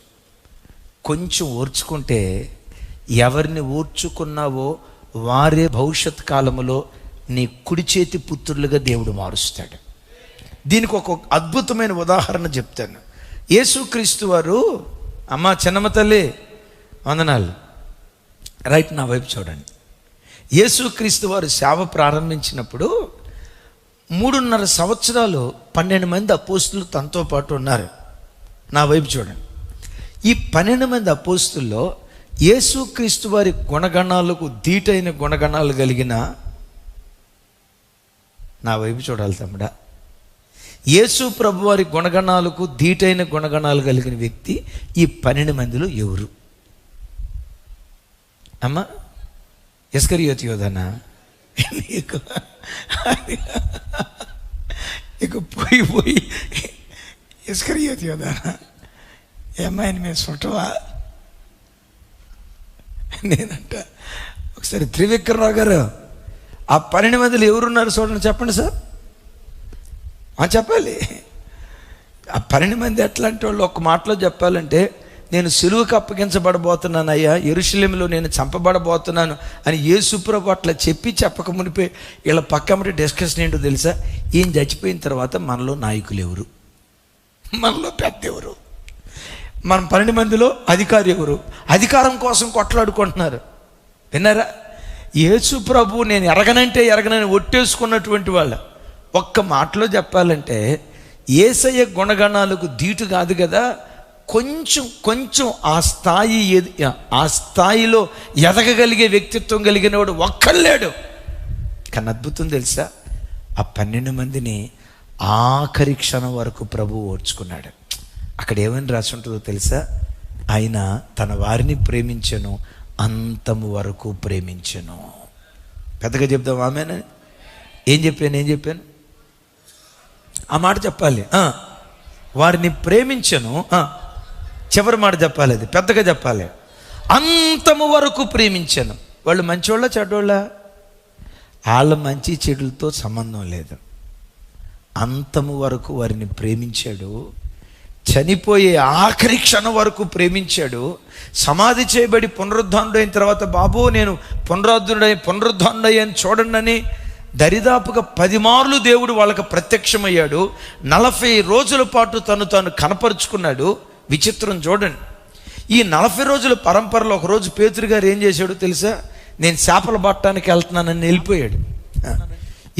ఒకడు వెళ్ళొచ్చుగా. ఆయనతో పాటు చెడిని కోతి వనమంతా జడగొట్టినట్టు శిష్యుల్ని పిలిచి, నేను చేపలు పట్టడానికి పోతున్నా, మీ సంగతి ఏదో మీరు చూసుకోండి అంటే, ఇండైరెక్ట్గా నేను చేపలు పట్టడానికి వెళ్తున్నా, మీరు కూడా రండి అనే కదా ఇండైరెక్ట్గా హింట్ ఇచ్చి వెళ్ళిపోయాడు. ఆయనతో పాటు ఇంకొక 6 చేపలు పట్టడానికి వెళ్ళారు. గమనించండి, తన సేవను కాదని వెళ్ళిపోయిన పేతురును కూడా వెంటాడి తిబిరియా సముద్రం దగ్గరికి వెళ్ళి, పిల్లలారా తినుటకు ఆహారం ఏమైనా కలదా? నేనే గనక ఆ స్థానంలో ఉంటేనమ్మా ఏమనేవాడిని తెలుసా? దుర్మార్గులారా, రాత్రి అంతా వల వేశారా, ఒక్క చేప కూడా పడలేదు, చూడండి రా, నన్ను కాదంటే మీ బతుకంతే. ఇంకా మిమ్మల్ని వదిలిపెడితే ఏం చేసేవాళ్ళో తెలుసా?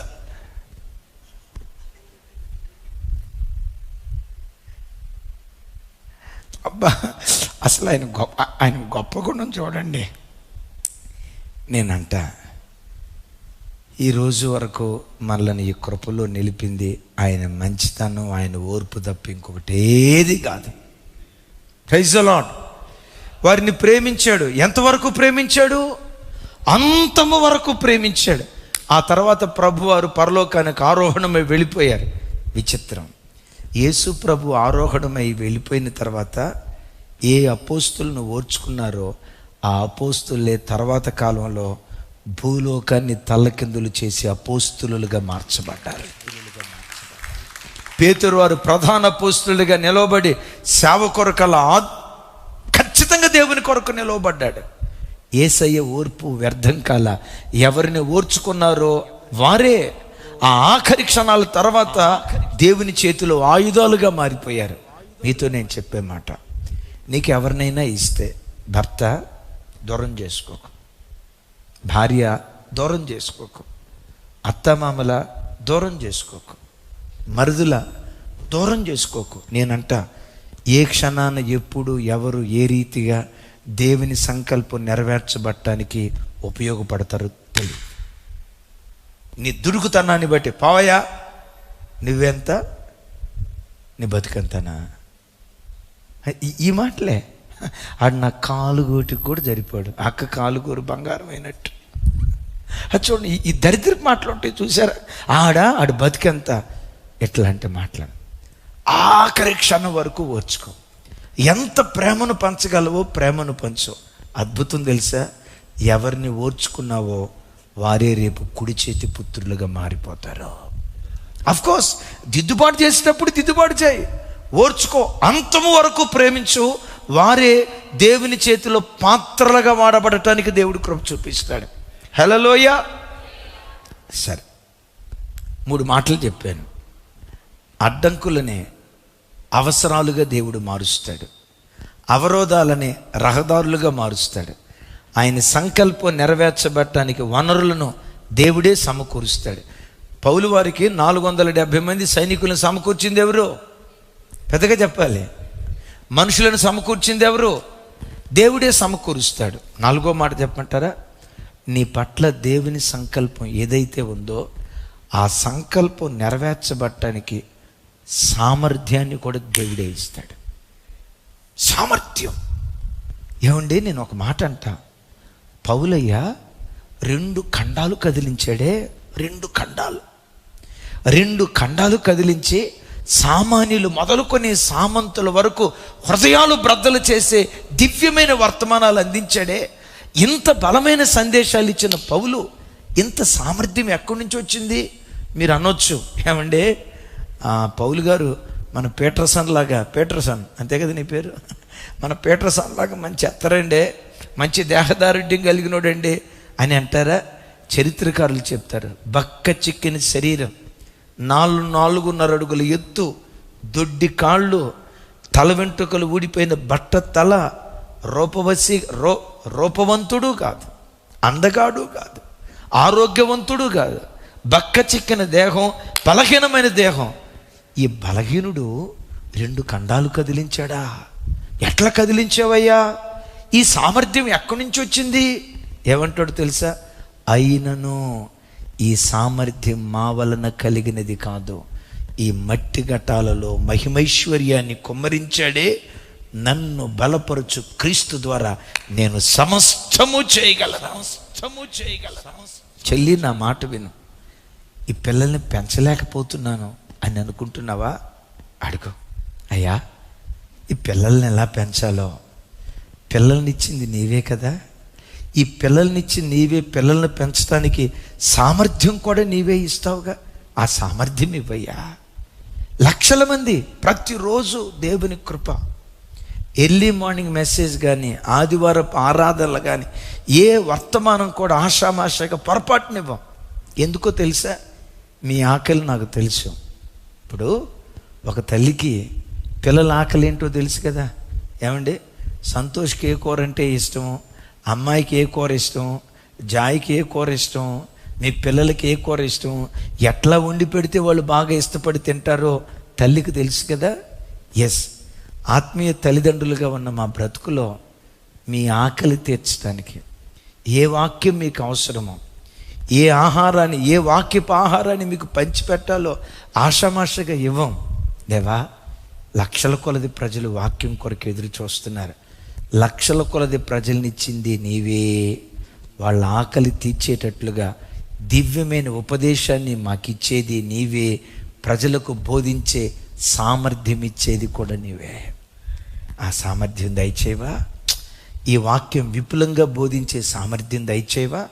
సామాన్యుడు మొదలుకొని సామంతుడు వరకు ప్రజలందరికీ అర్థమయ్యేటట్లుగా వాక్యాన్ని బోధించే సామర్థ్యం దయచేవా అని ఆయన సన్నిధిలో అడుగుతూ ఉంటే నేనంట, పరిచర్య ఆత్మలో ఏ దేవుడిచ్చాడో ఆ ప్రజలకు బోధించే సామర్థ్యం కూడా దేవుడే అనుగ్రహించడం ప్రారంభిస్తాడు. అయ్యా పౌలా, ఇంత అద్భుతమైన సేవ నువ్వు ఎలా చేయగలిగావయ్యా? ఇది నీ బలమా, నీ శక్తి సామర్థ్యాలా? ఏమంటాడు చూడండి ఆ మాట. ఎస్, దినవృత్తాంతాలు 2వ గ్రంథం 3వ అధ్యాయం, అందరూ చూడండి, 3వ అధ్యాయం 5వ వచనం. 3వ అధ్యాయం, కొరింథీయులకు రాసిన 2వ పత్రిక, చిన్న తప్పు చెప్పాను, కొరింథీయులకు రాసిన 2వ పత్రిక. ఎస్, కొరింథీయులకు రాసిన 2వ పత్రిక 3వ అధ్యాయం ఎంత అద్భుతంగా ఉంటుందో చూడండి. కొరింథీయులకు రాసిన 2వ పత్రిక, చిన్న 3వ అధ్యాయం 5వ వచనం. నాతో కలిసి చెప్పండి. మా వలన ఏదైనా అయినట్టుగా ఆలోచించుటకు మా అంతట మేమే సమర్థులము కాదు, మా సామర్థ్యము దేవుని వలనే కలిగి ఉన్నది. చప్పలు కొడుతూ దేవునికి స్తోత్రాలు చెప్దా. బాబు, మనేది నీకు గవర్నమెంట్ ఉద్యోగం వచ్చిందట, ఎట్లా వచ్చిందయ్యా? నువ్వు మంచి తెలివి కలిగినోడువా? ఆ సామర్థ్యం దేవుని వలనే కలిగింది. అరే, పొట్టకూటి కోసం పొట్ట చేత పట్టుకొని బ్రతకటానికి హైదరాబాద్ వెళ్ళేవట కదయ్యా, 2 అపార్ట్మెంట్లు కొన్నావట, 2 ఫ్లాట్లు కొన్నావట, ఎట్లా సంపాదించగలిగేవయ్యా? ఆ సామర్థ్యం దేవుని వలనే కలిగింది. అయ్యో, నీకు 2 కొడుకుల్ని ఇచ్చాడు దేవుడు, నీ పిల్లలు చాలా డిసిప్లైన్డ్గా ఉంటారట, లోకపు యవన బిడ్డల్లాగా వంకర మాటలు మాట్లాడరట, చాలా పవిత్రంగా బ్రతుకుతారట, చాలా భక్తిగా బ్రతుకుతారట. ఎట్లా నీ పిల్లల్ని భక్తిగా నువ్వు పెంచగలిగేవయ్యా? నీ జ్ఞానమా అని ప్రజలు అడిగారు అనుకో, ఠకమని నువ్వు అనాల్సిన మాట ఏంటో తెలుసా? ఈ సామర్థ్యం దేవుని వల్లనే కలిగింది. అరే, ఇమ్మాన్యుయల్ చర్చి 2 కుటుంబాలతో ప్రారంభించారట. 2 కుటుంబాలతో ప్రారంభించబడిన పరిచర్య లక్షల కొలదిగా, వేల కొలదిగా దేవుడు విస్తరింపజేశాడే. వేల కొలదిగా దేవుడు విస్తరింపజేశాడంటే మీ జ్ఞానమా అని ప్రజలు అన్నారు అనుకోండి, ఠకమని రావాల్సిన మాట ఏంటో తెలుసా? ఈ సామర్థ్యం సమర్థుడకు దేవుని ద్వారా మాత్రమే కలిగింది. ఇది మా వంతట కలిగింది అని అనటానికి మేము సమర్థులం కాదు. మేమెవరిమి? అసమర్థులం. అసమర్థులకు సమర్థవంతుడైన దేవుడు తోడుగా ఉన్నాడు. ఆమేన్. ఈ అసమర్థులకు సమర్థవంతుడైన దేవుడు తోడుగా ఉండి మమ్మును బలపరచు క్రీస్తు ద్వారా మేము సమస్తము చేయగలుగుతున్నాం. ఈ మాట మన నోట ఉండాలి. కొన్నిసార్లు ఏమైపోద్దో తెలుసా? ఎవరైనా చక్కగా పాట పాడారు అనుకోండి, చాలాసార్లు చెప్తా, మనిషి జీవితంలో 4 రకాలైన గర్వాలు ఉంటాయట. 4 రకాలైన గర్వాలు. Number 1 face, number 2 race, number 3 place, number 4 grace. విన్నారా? Number 1 face. కాస్త ముఖం అందంగా ఎర్రగా ఉందనుకోండి, అందగర్వం కొంతమందికి ఉంటుంది. ప్లేస్, వాళ్ళు ఉన్న పొజిషన్ బట్టి గర్విస్తారు. రేస్. మా కులం ఏంటో తెలుసా, మా గోత్రం ఏంటో తెలుసా, మా వంశం ఏంటో తెలుసా? కొంతమంది మూతి ముందుకు చాపి మా కులస్తులే కాస్త వేరండి, మేము చాలా డీసెంట్గా ఉంటామండి అని అంటూ ఉంటాం. ఈ దరిద్ర మాటలు మాట్లాడతారు. ఇదే రేస్. నాలుగవది చూసారా, ఇది క్రైస్తవులకు మాత్రమే ఉంటుంది. ఏంటి? గ్రేస్. గ్రేస్ అంటే కృప. బాగా పాట పాడాడు అనుకోండి, నేను పాట పాడితే యేసన్న గారు కూడా ఎందుకు సరిపోతాడు?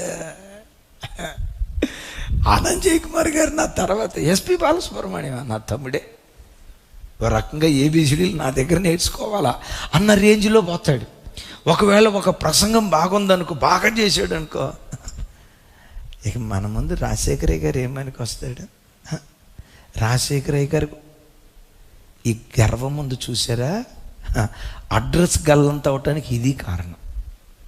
చాలామంది సేవకులు, చాలామంది విశ్వాసుల ఆధ్యాత్మిక జీవితం గల్లంతైపోవటానికి కారణం ఏంటంటే హృదయాలలో ఉండే గర్వం. ఎప్పుడు క్రైస్తవుని హృదయంలో ఉండాల్సింది ఏంటో తెలుసా?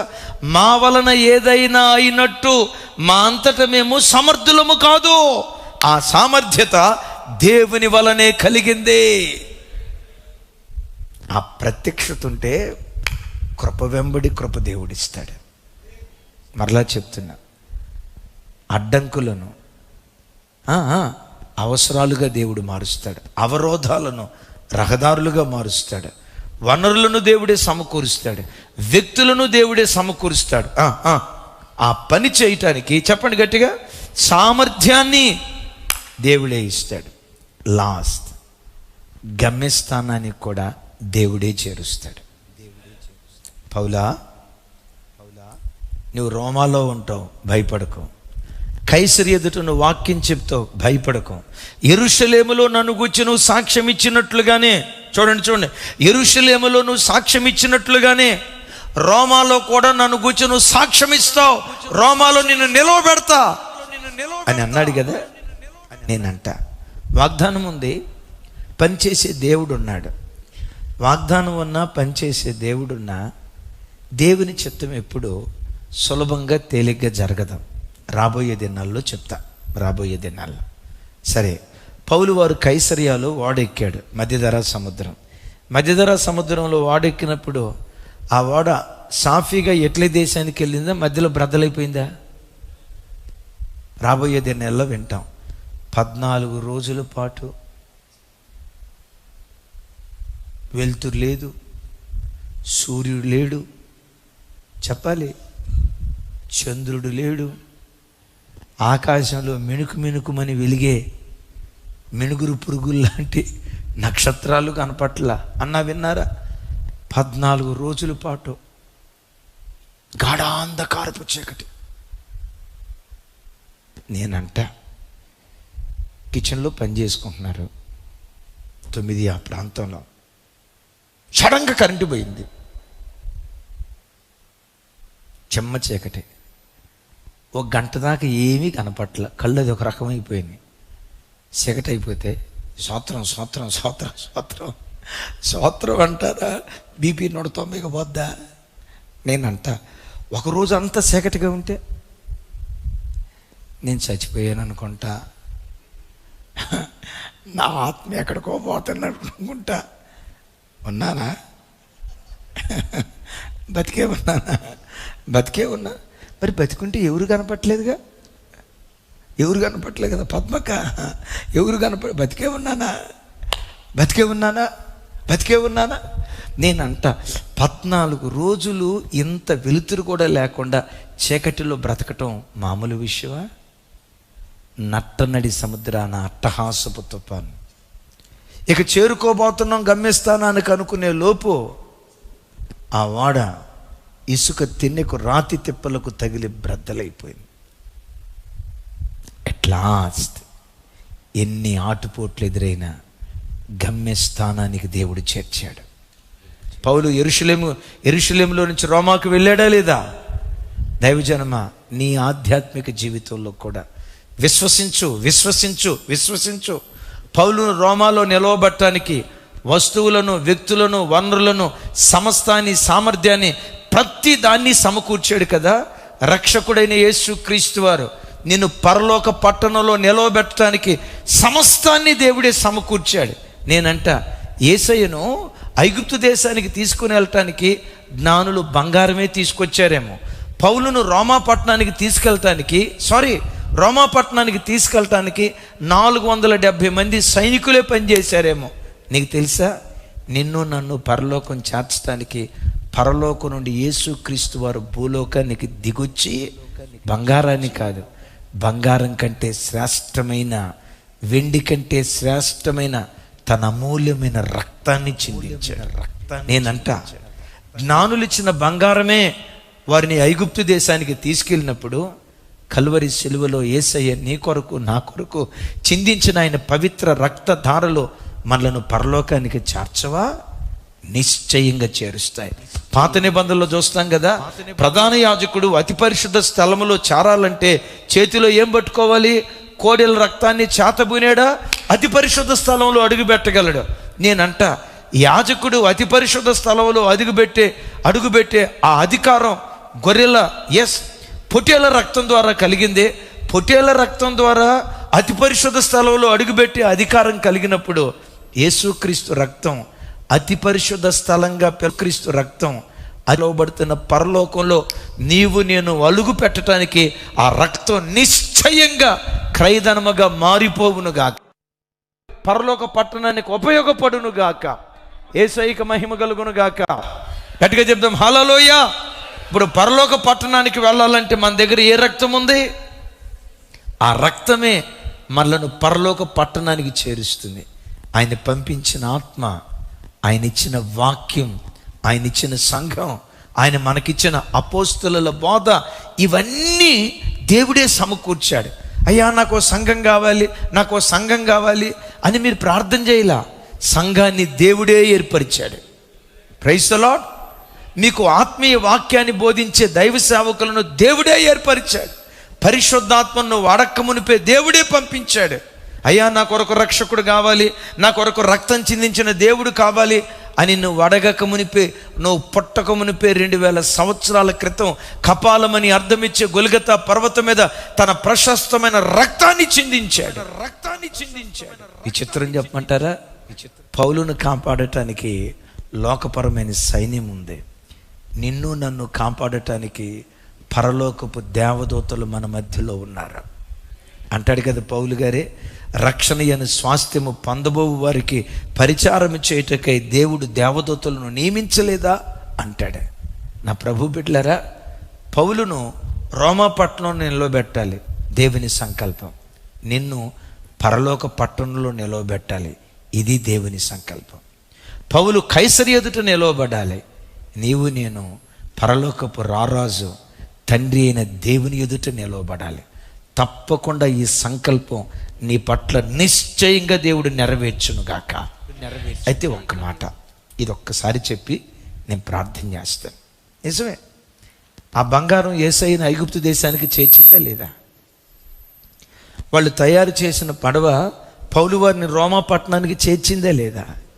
వీటన్నిటికంటే శ్రేష్టమైన యేసయ్య రక్తం మనలను పరలోకానికి చేరుస్తుంది. బట్ ఆ రక్తం ఎప్పుడు ఎలా ఉండాలో తెలుసా?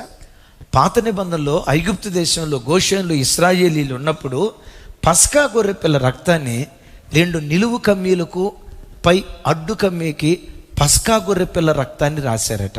ఈ మాట ఒకసారి వినండి. ఎక్కడ రాశారు? 2 నిలువు కమ్మీలకు ఒక పై అడ్డు కమ్మీకి. వాస్తవంగా ముఖద్వారానికి 4 కమ్మీలు ఉంటాయి. ఏంటి? 2 నిలువు కమ్మీలు, 2 అడ్డ కమ్మీ, పై కమ్మీ ఒకటి, క్రింద కమ్మీ ఒకటి కదా, 4 కమ్మీలు ఉంటాయి. కానీ దేవుడు అక్కడ ఏమంటాడో తెలుసా? 3 కమ్మీలకి రాయండి. 3 అంటే 2 నిలువు, ఒకటి కింద ఉన్న అడ్డమా? లేదు, కింద ఉన్న అడ్డం కాదు, పైన ఉన్న అడ్డం. నేనంట 4 కమ్మీలు ఉంటే 3టికే రాయమన్నాడు, కింద దానికి ఎందుకు రాయొద్దు అన్నాడు తెలుసా? ఇంటి వాళ్ళు లోపటికి వెళ్ళేటప్పుడు ఆ కింద గడప కాలు తగిలిద్ది కదా, రక్తాన్ని కాళ్ళతో తొక్కకూడదు. రక్త ప్రోక్షణ కింద మీరు బ్రతకండి. రక్త ప్రోక్షణ కింద మీరు బ్రతకండి. విన్నారా? రక్త ప్రోక్షణ క్రింద మీరు బ్రతకండి. ఆ రక్తాన్ని స్మరిస్తూ, ఆ రక్తాన్ని ధ్యానిస్తూ రక్త ప్రోక్షణ క్రింద బ్రతకండి. కానీ రక్తాన్ని ఎప్పుడు కాళ్ళతో త్రొక్కొద్దు. అలా బ్రతకండి. పరలోక పట్టణం చేరే కృప దేవుడు అనుగ్రహిస్తాడు. ఆమేన్.